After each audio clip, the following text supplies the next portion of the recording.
Anka ala tanu kabara sebeke kabare kada andaba alaye kasali chaya ala tiraka yasa ana hera soro kiyama shokere kaere baraya ikramu kadana A'udhu billahi minash shaitanir rajim. Bismillahir rahmanir rahim. Chers téléspectateurs de la MTA, assalamu alaikum wa rahmatullahi wa barakatuh. Merci de nous suivre sur le programme de la A'udhu billahi minash shaitanir rajim. Bismillahir rahmanir rahim. Chers téléspectateurs de la MTA Africa, assalamu alaikum wa rahmatullahi wa barakatuh. Merci de nous suivre pour un nouveau programme de Ciel Nouveau. Aujourd'hui, nous parlerons du Khadim. Jeune confiné au sein du Majlis Qudamul Ahmadiyya, une entité d'ailleurs auxiliaire à la communauté islamique Ahmadiyya, par le deuxième calife. Alors, qu'est-ce qu'un Khadim ou Khudam? Quelles sont les responsabilités du Khadim ou Khudam? Les réponses, c'est tout de suite avec nos invités, Mourabi Zaleh Seyyid Mohamed et M. Kema Ouma. Assalamu alaikum wa rahmatullahi wa barakatuh. Soyez les bienvenus sur ce plateau. Wa alaikum salam wa barakatuh. Merci bien, M. Yabil. Alors, au sein de la communauté islamique Ahmadiyya, il y a des jeunes qui ont été nommés par le deuxième calife, comme le deuxième calife Radiallahu Anhu, comme Khudam, depuis 1939. Alors, c'est quoi un Khadim? Mourabi Salam. Bismillah ar-Rahman ar-Rahim. Au nom d'Allah, le gracieux, le tout miséricordieux. Le mot Khadim est un mot arabe. D'abord, Khadama veut dire il a servi. Yakhdumu, c'est-à-dire il est en train de servir. Le Khadim est un nom qui veut dire un serviteur, celui qui est prêt à servir. Donc, le Khadim signifie un serviteur prêt à tout le moment pour répondre à l'appel de son maître pour servir la cause. Spécifiquement, au sein de la communauté, nous les appelons Khudamul Ahmadiyya. Or, disons que le Khadim est singulier d'abord. D'accord. Voilà, c'est le mot singulier. Et le Khudam est le pluriel. D'accord. Donc, dans la communauté, on a pour nom Khudamul Ahmadiyya, c'est-à-dire que ceux qui sont prêts à répondre présents aux besoins de la communauté. Donc, c'est-à-dire les serviteurs de la communauté, si on peut le dire en un mot. D'accord. Donc, aux besoins de la communauté, oui, à l'appel du calife aussi, oui, c'est ça? Effectivement. D'accord. Alors, je me tourne vers vous, frère Kema Ouma. Quelle tranche d'âge est concernée par le Majlis Qudamul Ahmadiyya et quelles peuvent être donc les responsabilités du Khadim? Au nom d'Allah, le gracieux et le miséricordieux. Merci, frère Diaby Seib, pour cette question. Il faut dire que le Majlis Qudam Ahmadiyya n'est-ce pas, cette organisation auxiliaire créée par le Mousselim Maoud Radiallahu Anhu en 1939 et qui concerne les jeunes de 15 à 40 ans. Donc, c'est cette tranche d'âge-là qui est concernée, n'est-ce pas, par le Majlis Qudam Ahmadiyya. D'accord. Et en grand visionnaire, le Mousselim Maoud a créé donc cette organisation auxiliaire et a institué, en tout cas, une charte que nous on appelle le serment d'allégeance. D'accord. Connaissez-vous cette charte? Oui, pour parler même des responsabilités, je vais vous ramener à cette charte, à ce serment d'allégeance. Parce que si vous prenez toute corporation, que ce soit la police municipale, vous prenez les avocats, vous prenez les corps vraiment de différentes structures, vous voyez qu'ils ont toujours une charte, ils ont toujours un serment dont ils sont tenus de faire avant même l'exercice de leurs fonctions. D'accord. Est-ce que vous voyez? Et ils se conforment à cela et tout dérive de cette charte leur est imputable. D'accord. Et la police municipale en sait quelque chose. Alors nous, Qudam Ahmadiyya, dans ce corps, nous devons également nous conformer à cette charte, à ce serment d'allégeance, car quand vous écoutez cette charte, ce serment d'allégeance, vous voyez que c'est tellement édifié, tellement bien spécifié que tout s'y retrouve. Alors, en suspense, je vais vous citer la charte. D'accord. je déclare solennellement que pour défendre les causes nationales, communautaires et religieuses, je serai toujours prêt à sacrifier donc ma vie, mon temps, mes biens et ma personne. De même, je suis prêt à tout sacrifier, n'est-ce pas, pour maintenir l'institution du khilafat. Et je m'engage à exécuter tous les ordres qui sont conformes aux préceptes islamiques que donnera le calife régnant. Voilà, en quelques mots, le serment d'allégeance que doit faire un khadim avant, monsieur, d'intégrer cette organisation auxiliaire. Ceci dit, c'est une organisation auxiliaire qui est tellement bien organisée qu'elle Vous voulez dire, en tant que khadim, c'est ce qui récite le Qudam. Oui, c'est ce qui récite le Qudam. Et pour toute activité, pour toute grande manifestation religieuse, avant de commencer toute activité, il y a toujours un rappel qui est fait sur, n'est-ce pas, ce serment d'allégeance, afin que le khadim, qui est le singulier du Qudam, puisse également se rappeler ses devoirs, puisse se rappeler, n'est-ce pas, ses objectifs qu'il s'est fixés en entrant, bien sûr, dans cette corporation. D'accord. Voilà. Et pour dire encore, toujours dans cette même veine, que le Majlis Ahmadiyya est une organisation qui a en son sein un cadre des caïds locaux, des caïds régionaux, dont toute une hiérarchie, toute une organisation qui, n'est-ce pas, s'organise dans cette corporation. Le SAD, c'est le président, on va dire, national de cette jeunesse-là dans un pays, qui joue également son rôle, qui s'accompagne, n'est-ce pas, d'un bureau et qui nomme des caïds régionaux dans les différentes régions. Et ces caïds régionaux, à leur tour, sont, n'est-ce pas, les représentants du SAD. Oui, les représentants du SAD dans ces régions. Et ces caïds régionaux également ont leurs représentants dans chaque localité de leur circonscription. Qu'on les appelle les caïds locaux. Oui, les caïds locaux. D'accord. Et chaque caïd local a un bureau avec qui il fonctionne. Et toutes les activités qui sont menées remontent donc au caïd régional, qui lui, à son tour, se charge son bureau de remonter cela au SADR. Donc, cette corporation est bien ordonnée et bien ficelée. D'accord, merci bien. Je reviendrai tout à l'heure. Mourabi Seb, le frère qui m'a cité les causes nationales et les causes communautaires. On a vu deux aspects qui sont pris en compte, c'est-à-dire un aspect qui va au-delà même de la Jamaat et un aspect qui concerne la Jamaat.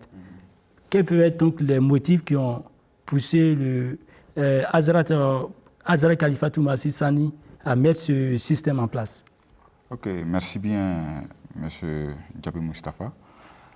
Vous voyez, les hommes de Dieu ont une vision qui est au-delà de l'homme, je peux dire l'homme simple. L'homme ordinaire. L'homme ordinaire. Donc, le musulman Maoud radiallahu anhu, qui était le deuxième calife, avait une vision vraiment positive et vraiment lointaine. Donc, quand il a mis en place le Majlis Qudamul Ahmadiyya, il a dit une phrase qui englobe tout ce qu'on va dire. C'est-à-dire que la phrase est le résumé complet de l'objectif de Majlis qui a dit en ourdou que Kauman ki islah, naoujawanon ki islah ki bagar nahi ho sakti. Je vais traduire. Traduisez. Il dit aucune nation ne peut se réformer sans la réforme de sa jeunesse.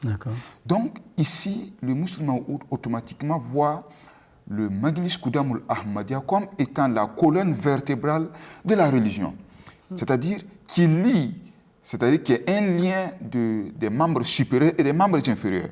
C'est-à-dire que si une fois la colonne vertébrale n'est pas en fonction, n'est pas en marche, c'est-à-dire que les membres inférieurs et les membres supérieurs ne peuvent pas accomplir leurs devoirs. Donc, ici pour dire que le Majlis Qudamul Ahmadiyya, pour ne pas dire les jeunes de la communauté, doivent être prêts à participer ou bien sont le pivot de l'avancement de la Jamaat. Pourquoi? Parce que quand vous êtes âgé, vous n'avez pas peut-être le courage, ou bien ce physique, ou bien si vous pouvez avoir la détermination, mais il y a quelque chose qui vous manque, la puissance ou bien la force nécessaire pour mener certaines actions. Et quand vous êtes aussi petit, vous n'avez pas cette force-là de pouvoir mener ça. Donc, on s'est dit que le Majlis Kudam ou le Khadim est le pivot et le moteur qui va faire fonctionner la Jamaat.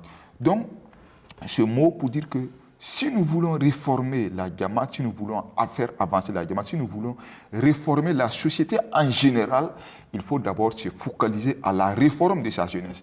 Parce qu'aujourd'hui, c'est la jeunesse qui est là et demain, c'est la jeunesse qui peut-être deviendront les dirigeants ou bien les sages de ce pays. Donc, si à la base, ils ne sont pas bien éduqués, et vous voyez que si la fondation est ratée, peut-être vous aurez votre construction s'écrouler d'un moment à l'autre. Tout à fait. Tout à l'heure, il a parlé qu'il faut leur donner de la formation, il faut leur donner de l'enseignement. Mais à quel niveau cet enseignement se déroule, cette formation se pratique au sein du Majlis Kudam Ahmadiyya? Qui m'a le frère. Ok, merci Fred Yavi. Bon, d'abord, j'allais revenir sur un fait avant d'arriver à aborder cette question. Concernant les responsabilités, tout à l'heure, en citant la charte, vous avez vu qu'il y a un engagement du Khadim vis-à-vis non seulement de sa communauté, de sa nation, pour dire tout simplement que sa responsabilité ne se limite pas au sein de la Jamaat. Oui, j'allais en venir. J'aurais bien voulu même que vous me répondiez d'abord parce que c'est une question très importante. Vous allez situer les responsabilités du Kudam envers la société. Ok. Ok. D'accord. Donc, pour répondre à votre question, cette formation se passe au sein même, n'est-ce pas, du Majlis. Au sein de chaque localité, les Kudam sont appelés vraiment à la bonne application des préceptes de la Jamaat, tels que les discours du calife, qui doit être suivi avec vraiment insistance, parce que le Khadim, comme on l'a dit dans le serment d'allégeance, à la fin, il est le garant, n'est-ce pas, du système du Khilafat. Parce que tout ce que l'on pourra faire ou dire ne se passe qu'autour du Khilafat. Parce que c'est seulement cette institution-là qui maintient cette communauté en vie. Et les gardiens donc de ce Khilafat, de ce système-là, ce sont les Kudam, qui doivent garantir, n'est-ce pas, à la survie de ce système. Et donc, pour une bonne formation, n'est-ce pas, du Khadim, il est tenu non seulement de suivre les préceptes qui sont donnés chaque jour par, pour nous, on va dire, le représentant de Dieu sur terre, qui chaque fois ne fait que donner des enseignements qui reflètent non seulement les réalités de notre société, qui reflètent nos difficultés quotidiennes et qui répondent à toutes les questions dont on peut se poser quand on est en difficulté. Je vais comme ça vous citer rapidement une histoire.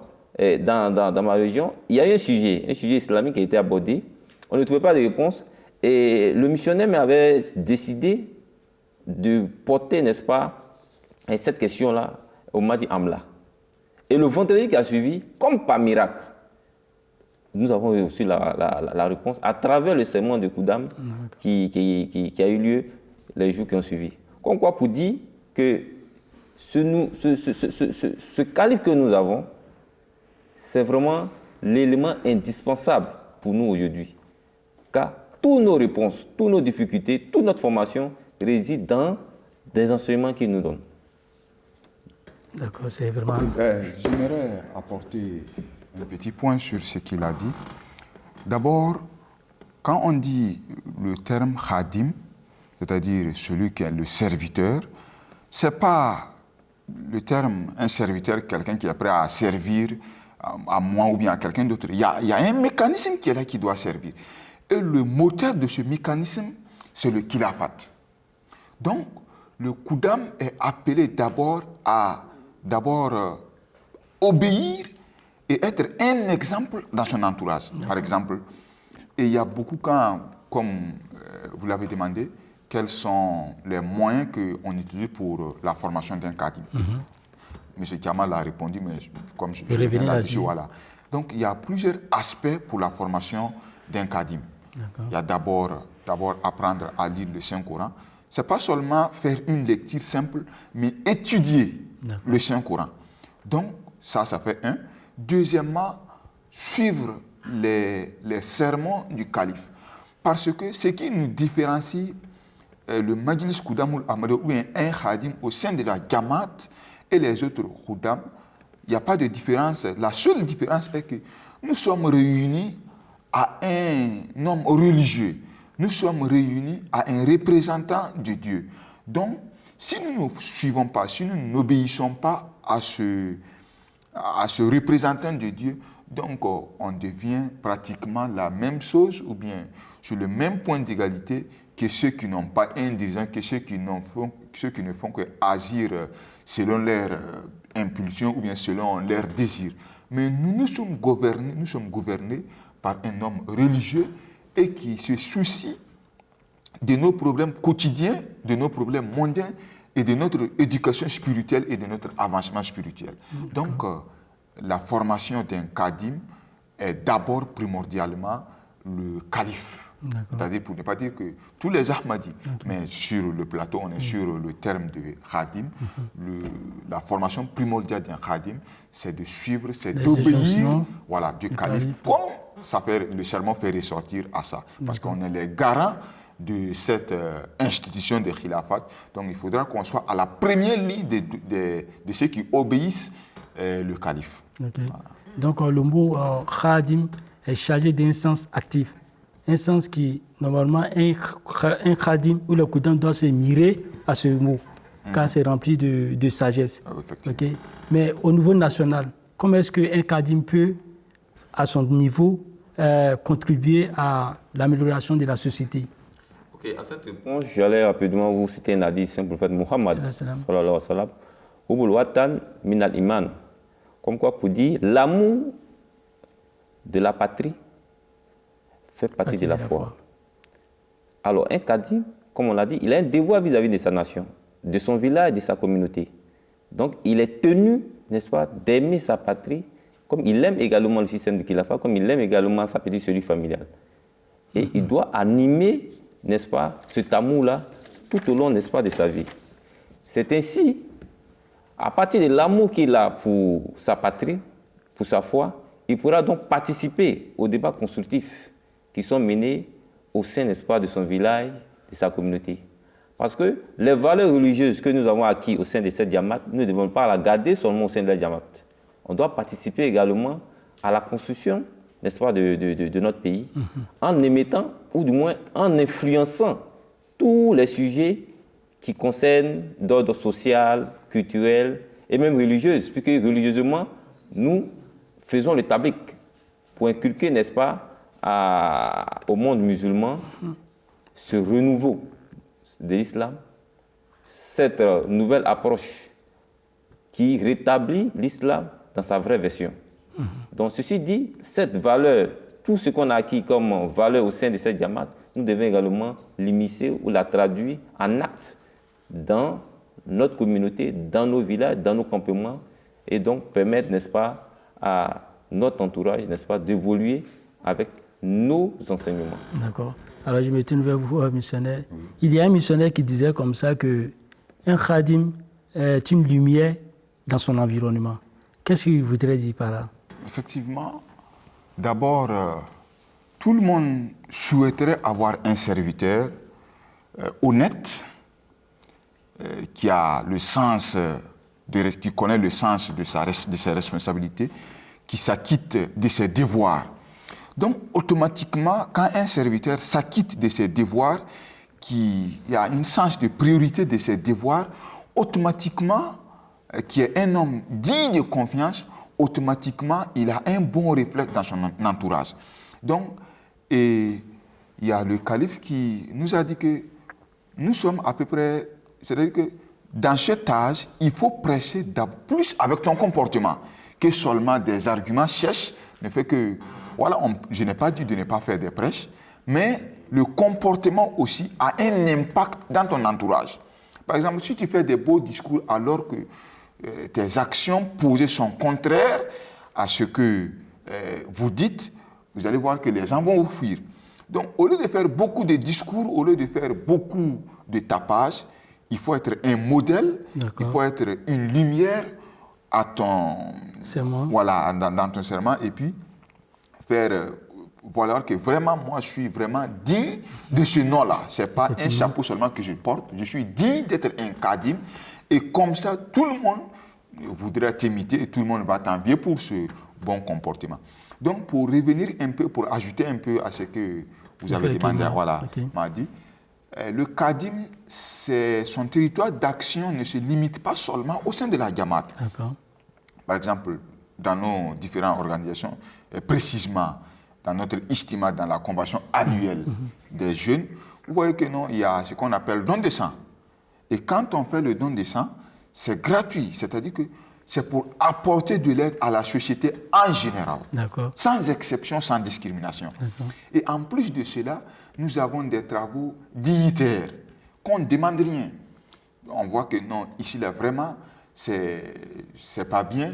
Donc, sans que quelqu'un nous demande, ok, venez faire ça, on fait ça pour essayer de rendre, pour être une lumière, pour essayer de favoriser un peu notre entourage. Donc, le cercle de travail d'un Kadim ne se limite pas seulement au sein de la communauté, mais nous faisons tout ce qui est dans notre pouvoir pour améliorer le quotidien de notre société. D'accord. Comme je disais, le Kadim est une lumière pour son environnement. D'abord, il y a un verset du Saint-Coran qui dit que la kana lakum fi rasulillahi uswatun hasana, en s'adressant au prophète Mohammed sallallahu alayhi wa sallam. Donc, le meilleur exemple que nous pouvons avoir comme Kadim, c'est le saint prophète Mohammed sallallahu alayhi wa sallam. Donc, c'est-à-dire l'exemple vivant ou palpable du saint prophète Mohammed sallallahu alayhi wa sallam est devant nous, qui a été une lumière à son entourage. Et avant qu'il ne soit prophète, les Mekwa, son entourage l'avait donné ce nom qui dit Mohammed Sadiqul Amin, le Mohammed qu'on peut faire confiance. Donc, un Kadim doit exhiber ses qualités en lui pour être une lumière vraiment, pour être un Sadiqul Amin, pour être quelqu'un à qui on peut faire 100% confiance dans ce stade. Donc, voilà, en grosso modo, ce que je pouvais dire, ou bien ce que j'avais à dire sur le mot Kadim. Le plus grand Kadim, c'était le Saint Prophète Mohammed sallallahu alayhi wa sallam. Dans le Kadim, il doit s'émirer, il doit refléter le serment d'allégeance, il doit refléter le mot même Khadim, et il doit être, c'est-à-dire suivre l'exemple du prophète Mohammed sallallahu alayhi wa sallam. Effectivement. Alors, le frère Omar, vous avez quelque chose à ajouter? Oui, je dirais même que le prophète Mohammed sallallahu alayhi wa sallam a été appelé aussi Al-Amin, hein, n'est-ce pas, l'homme de confiance. Avant même qu'il ne soit prophète, avant qu'il ne déclare vraiment qu'il a reçu le message d'Allah subhanahu wa ta'ala, il était déjà dans cette société mécoise, vu comme quelqu'un vraiment de confiance, par qui beaucoup venaient vraiment se confier. C'est pourquoi d'ailleurs quand il a lancé le message, quand il a dit qu'il était prophète, beaucoup ont cru en lui, sans toutefois chercher même à décortiquer le message qu'il envoyait. Vous voyez. Et tout à l'heure, quand Maulvi disait, effectivement, le Kadim doit être une lumière. Mais pour être une lumière, il faudrait qu'il soit un exemple. Il faudrait qu'il soit un modèle. Il faudrait qu'il puisse peser dans la parole. Et pour peser dans la parole, il ne faudrait pas se voiler la face. Aujourd'hui, dans notre société, si tu n'es pas honnête, si tu n'es pas véridique, qui t'écoutera quand tu parleras même de quelque chose qui est censé? Déjà, les gens ne te considéreront plus. Ils ne porteront aucun crédit à ce que tu vas dire parce que, effectivement, ta personne n'est plus digne de confiance. Alors, le Kadim, effectivement, pour peser dans la société actuelle, doit refléter des vraies valeurs, de l'honnêteté, de la véridicité. Il doit être celui-là qui n'est pas divulgue les valeurs telles qu'enseignées par le vénéré prophète Mohammed sallallahu alayhi wa sallam. S'il veut bien sûr être écouté dans cette société, s'il veut peser afin vraiment de propager le message de M. Premier alayhi salam. Dans le Kadim, en grosso modo, il doit incarner certaines valeurs. Et que des valeurs qui font la promotion de ses dits, la promotion de son serment d'allégeance, la promotion du Saint-Coran, la promotion de la communauté musulmane. C'est bien cela. Oui, Alors, Maulvi Saïb, un mot de fin. Ouais, ce que j'ai à dire au Majlis Koudamoul Ahmadiyya, je reviens là-dessus pour dire que notre guide spirituel, le point central, est le khilafat. Nous devrons tous rester cramponnés au système de khilafat, écouter les sermons du khalife et suivre à la lettre, sans commentaire, sans interprétation, les sermons du calife, que c'est dans cette obédience se trouve notre réussite dans ce monde bas et dans l'au-delà. Inch'Allah. Allez à vous, M. Kéma Omar. Ok, on essaiera de le dire, nous sommes les gardiens, donc nous, Koudam, gardien donc, du système du Khilafat, mais on ne peut être de bons gardiens, de véritables gardiens, si on ne met en pratique ce que notre bien-aimé calife nous enseigne. Pour être de bons gardiens, il faut mettre en pratique effectivement les conseils qu'il nous donne. D'accord. Voilà. Et on a l'habitude de dire, fais ce que je dis, mais ne fais pas ce que je fais. Le Khadim, honnêtement, c'est quelque chose qui ne colle pas dans notre société. Ok. Voilà. Si tu n'es pas un exemple, effectivement, ta voix ne porte pas. Okay, ta voix ne porte plus. Okay. Et donc, par conséquent, tu ne peux plus propager, n'est-ce pas, le message du Messie premier alayhi salam. Donc, un retour aux vraies valeurs pourra nous permettre, n'est-ce pas, de véhiculer aisément le message du Messie premier alayhi salam. Donc, le Khadim, il doit éviter la paresse, le fainéantisme, pour se mettre vraiment, pour refléter l'esprit du mot qui lui a été donné par le califat. C'est ça? Oui, effectivement. La clé de voûte de la réussite d'une Jama dépend de l'engagement et du don de soi des Kouddam dans cette localité. D'accord, merci bien à vous. Chers téléspectateurs, merci de nous avoir suivis. Chers invités, merci à vous également d'être venus sur ce plateau. Assalamu alaikum wa rahmatullahi wa barakatuh. Wa alaikum salam wa rahmatullahi wa barakatuh.